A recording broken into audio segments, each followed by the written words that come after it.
Big ಮನೆಯಿಂದ ಹೊರಗೆ ಹೋಗ್ತೀನಿ ಅಂತ ಬಿಗ್ ಬಾಸ್ ಎಕ್ಸಿಟ್ ಬಾಗಿಲು ತಟ್ಟಿದ್ದಾರೆ ಅಶ್ವಿನಿ ಗೌಡ. ಈಗ ಎಲ್ಲರಲ್ಲಿ ಕಾಡ್ತಾ ಇರುವಂತ ಪ್ರಶ್ನೆ, ಮನೆಯಿಂದ ಹೊರಗೆ ಬರ್ತಾರಾ ಅಶ್ವಿನಿ ಗೌಡ? ಇದನ್ನೆಲ್ಲ ನೋಡ್ತಾ ಇದ್ರೆ ಸೀಸನ್ 10ರ ಬಿಗ್ ಬಾಸ್ ನಲ್ಲಿ ವಿನಯ್ ಗೌಡ ಅವರು ಕೂಡ ಹಿಂಗೆ ಒಂದ್ಸಲ ಆಡ್ತಾ ಇದ್ರು, ಅದೇ ನೆನಪಾಗುತ್ತೆ. ಆದ್ರೆ ನಿಮ್ಮೆಲ್ಲರಿಗೂ ಗೊತ್ತೇ ಇದೆ, ಆಗ ವಿನಯ್ ಗೌಡ ಹೊರಗೆ ಬಂದಿರ್ಲಿಲ್ಲ. ಆದ್ರೆ ಅಶ್ವಿನಿ ಗೌಡ ಯಾವಾಗ ಹೆಂಗಿರ್ತಾರೆ ಅನ್ನೋದೇ ಗೊತ್ತಾಗೋದಿಲ್ಲ.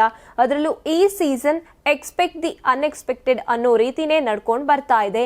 ಹಾಗಿದ್ರೆ ಇವತ್ತು ನಿಜವಾಗ್ಲೂ ಅಶ್ವಿನಿ ಗೌಡಗಾಗಿ ಬಿಗ್ ಬಾಸ್ ಮನೆಯ ಬಾಗಿಲು ತೆರೆಯುತ್ತಾ ಕಾದು ನೋಡ್ಬೇಕಾಗಿದೆ. ಬಿಗ್ ಬಾಸ್ ಮನೆಯಲ್ಲಿ ಜಗಳ ಕಿತ್ತಾಟ ಕಾಮನ್. ಅದರಲ್ಲೂ ಈ ಸೀಸನ್ ನಲ್ಲಿ ಜಗಳ ಅಂದ್ರೆ ಅಲ್ಲಿ ಅಶ್ವಿನಿ ಗೌಡ ಹೆಸರೇ ಮುಂದಿರುತ್ತೆ. ಜಗಳ ಮಾಡೋಕೆ ಇವರಿಗೆ ಕಾರಣ ಇಲ್ಲ ಅಂದ್ರೂ ಕಾರಣ ಹುಡುಕಿ ಜಗಳ ಮಾಡ್ತಾರೆ. ಅಶ್ವಿನಿ ಗೌಡ ಇಂಥವ್ರ ಜೊತೆ ಜಗಳ ಮಾಡಿಲ್ಲ ಅನ್ನೋ ಹಾಗೆ ಇಲ್ಲ.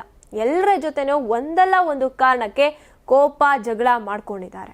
ಆದ್ರೆ ಈಗ ಕ್ಯಾಪ್ಟನ್ ರಘು ಮತ್ತೆ ಅಶ್ವಿನಿ ಗೌಡ ನಡುವೆ ನಡೆದಂತಹ ಗಲಾಟೆ ಮನೆ ಮಂದಿಗೆ ಶಾಕ್ ಕೊಟ್ಟಿದೆ.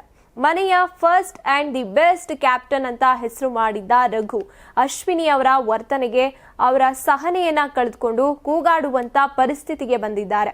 ಅಶ್ವಿನಿ ಗೌಡ ಅವರ ಆಟಿಟ್ಯೂಡ್ ಮತ್ತೆ ಸಿಟ್ಟಿನ ಮಾತುಗಳು ಜಗಳಕ್ಕೆ ಮತ್ತಷ್ಟು ತೀವ್ರತೆ ತಂದಿವೆ. ಕ್ಯಾಪ್ಟನ್ ಆಗಿ ಕೆಲಸ ಹೇಳೋದಕ್ಕೆ ಬಂದಂತಹ ರಘುಗೆ ಅಶ್ವಿನಿ ಬ್ಯಾಕ್ ಪೇನ್ ಇದೆ, 10 ನಿಮಿಷ ಆದ್ಮೇಲೆ ಮಾಡ್ತೀನಿ ಅಂತ ಹೇಳ್ತಾರೆ. ಅದಕ್ಕೆ ರಘು 10 ನಿಮಿಷದಲ್ಲಿ ಬ್ಯಾಕ್ ಪೇನ್ ಹೋಗುತ್ತಾ ಅಂತ ಪ್ರಶ್ನಿಸೋವಷ್ಟರಲ್ಲಿ ಅಶ್ವಿನಿ ಗೌಡ ಅವರು ಕೆರಳಿ ಮಾಡಲ್ಲ ಹೋಗ್ರಿ ಅಂತ ತಿರುಗಿ ಹೇಳ್ತಾರೆ. ಅದಕ್ಕೆ ರಘು ಕೂಡ ಮಾಡಬೇಡ ಹೋಗು ಅಂತ ಹೇಳೋದ್ರಿಂದ ಜಗಳ ತೀವ್ರವಾಗುತ್ತೆ. ಕೈ ತೋರಿಸಿದ ಅಶ್ವಿನಿಗೆ ರಘು ಸಿಟ್ಟು ಮಾಡಿಕೊಂಡು ಕೈ ತೋರಿಸ್ಬೇಡ ಅಂತ ಗಟ್ಟಿ ಎಚ್ಚರಿಕೆಯನ್ನ ಕೊಡ್ತಾರೆ. ಇನ್ನು ಜಗಳ ಮನೆ ತುಂಬಾ ಹಬ್ತಾ ಇದ್ದಂತೆ ಸೂರಜ್ ಮತ್ತೆ ಧನುಷ್ ಇವರ ಮಧ್ಯೆ ಪ್ರವೇಶಿಸಿ ನಿಲ್ಸೋಕೆ ಪ್ರಯತ್ನ ಪಡ್ತಾರೆ. ಈ ನಡುವೆ ಅಶ್ವಿನಿ ಅವರು ಕಣ್ಣೀರು ಹಾಕಿ ನಾನಿಂತ ದೊಡ್ಡ ಮನೆಯಲ್ಲಿ ಇರೋದೇ ಇಲ್ಲ, ಬಿಗ್ ಬಾಸ್ ನ ಕರೆಸಿ ಮನೆ ಬಿಟ್ಟು ಹೋಗ್ತೀನಿ ಅಂತ ಹೇಳ್ಕೊಂಡು ಮೈನ್ ಡೋರ್ ತಟ್ಟೋಕೆ ಹೋಗ್ತಾರೆ. ಈಗ ಮುಂದೆ ಅದೇನಾಗುತ್ತೆ ಅನ್ನೋದನ್ನ ನಾವೆಲ್ಲರೂ ಇವತ್ತಿನ ಎಪಿಸೋಡ್ ನೋಡೇ ತಿಳ್ಕೋಬೇಕಾಗಿದೆ. ಇನ್ನು ಕ್ಯಾಪ್ಟನ್ ರಘು ಅವರು ಬಂದಂತ ಮೊದಲನೇ ದಿನಾನೇ ಅವರಿಬ್ಬರ ಜಗಳ ಸಖತ್ತಾಗಿ ನಡೆದಿತ್ತು. ಆದ್ರೆ ಬಿಗ್ ಬಾಸ್ ಮನೆ ಬಿಟ್ಟು ಹೊರಗೆ ಹೋಗೋ ನಿರ್ಧಾರ ತಗೊಳ್ಳೋವಷ್ಟರ ಮಟ್ಟಿಗೆ ಅಶ್ವಿನಿ ಅವರು ಬಂದಿದ್ದಾರೆ ಅಂದ್ರೆ ಇದು ಅವರ ಹೊಸ ಗಿಮಿಕ್ ಅಂತ ನೋಡುಗರು ಅಭಿಪ್ರಾಯ ಪಡ್ತಾ ಇದ್ದಾರೆ. ಇನ್ನು ಕೆಲವರಂತೂ ಮೊದಲು ಆ ಎಮ್ಮನ್ನ ಹೊರಗೆ ಕಳಿಸ್ಬಿಡಿ ಬಿಗ್ ಬಾಸ್ ಅಂತಿದ್ದಾರೆ. ನಿಮ್ಗೂ ಹಾಗೆ ಅನ್ನಿಸ್ತಿದ್ಯಾ? ಕಮೆಂಟ್ ಮಾಡಿ ತಿಳಿಸಿ.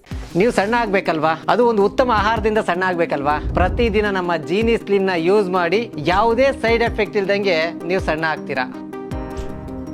ನಿಮಗೆ ಮಾಧ್ಯಮದಲ್ಲಿ ಕೆಲಸ ಮಾಡುವ ಆಸಕ್ತಿ ಇದೆಯಾ? ಹಾಗಾದ್ರೆ ಕರ್ನಾಟಕ ಟಿವಿ ಡಿಜಿಟಲ್ ಮೀಡಿಯಾದಲ್ಲಿದೆ ನಿಮಗೆ ಒಳ್ಳೆಯ ಅವಕಾಶ.